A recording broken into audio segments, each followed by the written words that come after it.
If you're experiencing strain in your singing, in all likelihood, you have an imbalance in your breath pressure. This video is about much more than just proper breath support. It really is about understanding how to supply the right amount of air for your vocal cords to make the sound that you want to make. Welcome back to another episode of Singing Tips with LJDstudios. I'm Laura, and today we're talking about breath pressure. But before we get into it, as always, you guys, make sure you like, comment, subscribe, hit the notification bell. If you haven't already, download my free guide, The 3-Tiered Approach to Becoming a Better Singer, linked in the description. Additionally, you guys, right now, if you sign up to become a founding member of my online membership program, your first month is free, so you can try it out. And if you decide it's not for you, you can cancel before that first payment runs and nothing is lost. But with that, you get access to a complete library of all my favorite vocal exercises. You will also get access to a live masterclass. And if you can't make the live masterclass, the replay is available.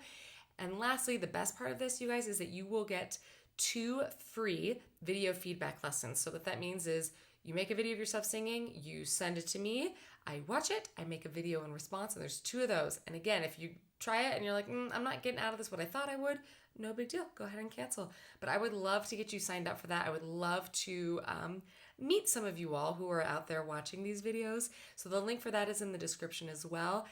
So sign up for that and get that first month for free. And then I always say this, but without further ado, how do you manage breath pressure for easier singing? So I made a shorter video on this a while back when I was still learning the YouTube things, but I wanted to make a longer video that gets more in depth about this.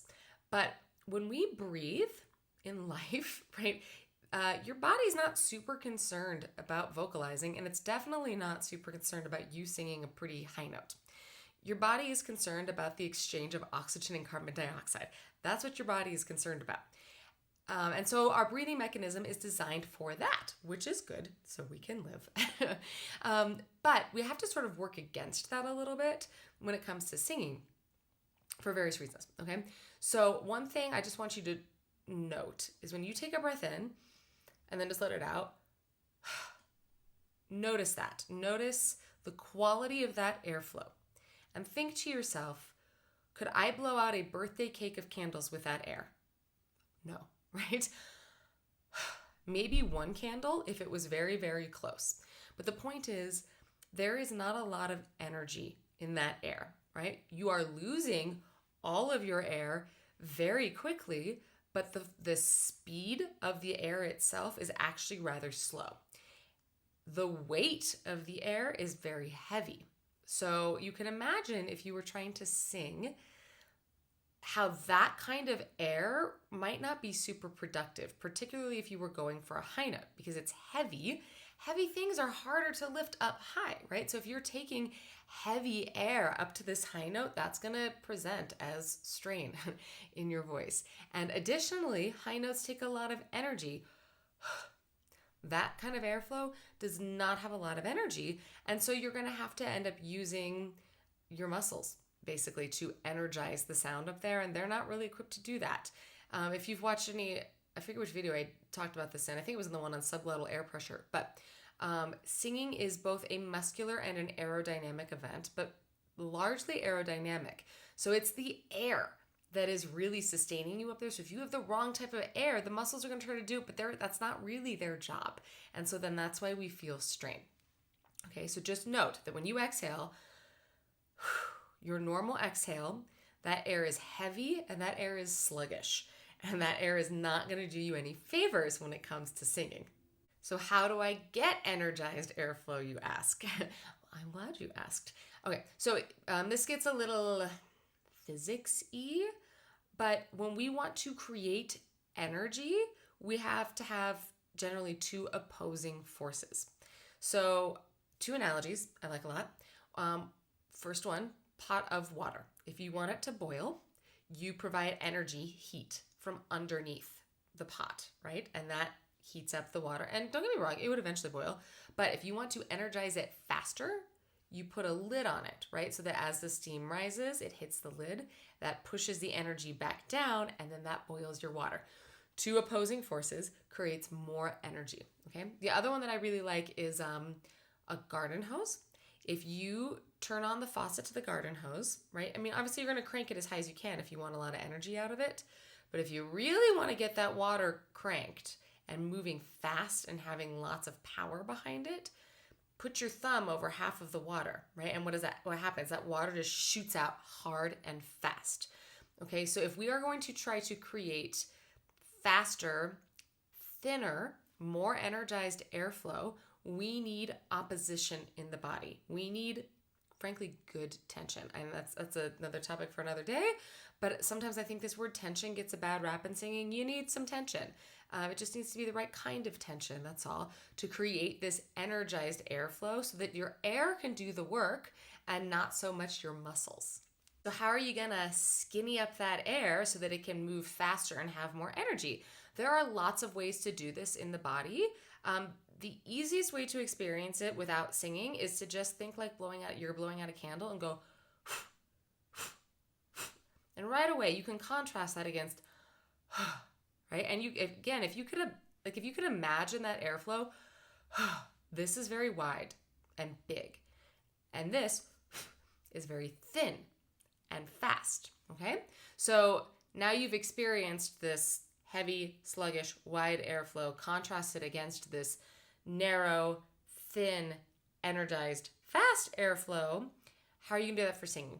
Okay, so there's lots of different ways that you can kind of create this opposition in the body so that you can speed up and energize your airflow. The easiest way is like what I just did with your lips, right? So instead of, right, all I did was round my lips around it, and already that airflow got a lot more energized because I thinned it out with my mouth. Now that's great. There are acoustic reasons why, especially when you're singing higher, it might not work out super well for you to just thin your lips, right? Like if you're trying to sing a super, super high note and you have your mouth like this, it's going to be kind of hard, or it's going to be a very interesting sound. So like, I'll try to demonstrate this if you can't hear it in my voice. I have another freaking cold, you guys. I think it's because I get no sleep because I have a 4-month-old and my immune system is shot. And I'm going to try to do this. But you'll hear as I get high, the air gets thin, but so does the sound.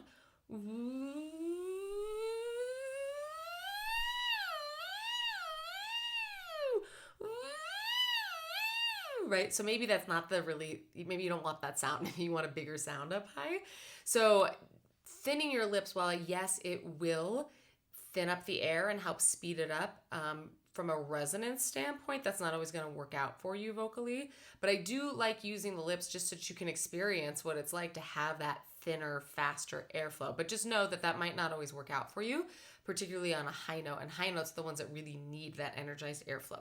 So what are some other ways that you can kind of create this opposition? If we go back to our garden hose analogy, think about your faucet. If you want strong flow of water, you need to turn your faucet up all the way, okay? So how are you going to do that with your airflow? When you contract some part of your core, that is going to speed up your airflow. It doesn't really matter from a perspective of driving airflow what you contract. You can contract your abdominal muscles. You can contract your transverse abdominal muscles. You can contract the muscles between your ribs, your intercostals.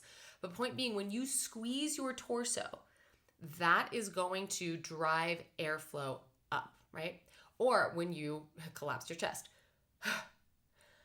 because that's pushing air out of the lungs from the opposite direction, but all of that is still driving air from the lungs up to the space of your vocal cords. So that's step 1, turn your faucet on all the way. Step 2, put your thumb over the hose, right? That's that opposition that you need to create. So you can do that by pushing some part of your torso out. So you can think, hold your ribs open. You can hold your solar plexus open. You can hold your chest open, right? But engage out through some part of your torso, and that's going to be the thing that opposes the airflow. So when something contracts, that moves airflow. When something pushes out against that contraction, that is like the thumb on top that's going to speed up your airflow. Now I have another video that really gets into the mechanics of this, because that's really what we call breath support. So I've got that linked in the description. I'm not going to go into it further here. The main thing I really just wanted you guys to understand is the difference between big sluggish air and fast energized air. And know that especially the higher you go, the more you need that faster energized airflow. But oftentimes what we do is, when we go for a high note, right, and we're throwing big, heavy air at it, it comes out feeling like a yell or like a scream, and then that's when we experience strain.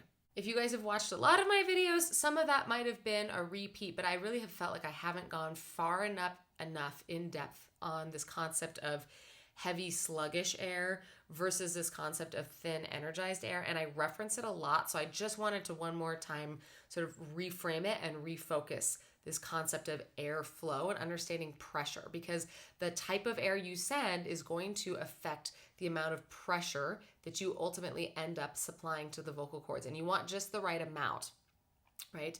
So play with this in your own body. You don't even have to do it when you're singing. Just play with like, and feel the difference in your body, right? Feel the difference in the airflow, and then hopefully you can apply that to your singing to experience greater ease. As always, you guys, I love questions. Please, if you've got questions, put them in the comments. I love ideas for future videos, and I don't mind re-explaining or explaining in a new way the same concept. So if you're like, I still don't understand this, can you explain it from a different angle? Let me know. I would love to do that for you. And as always, you guys, happy singing.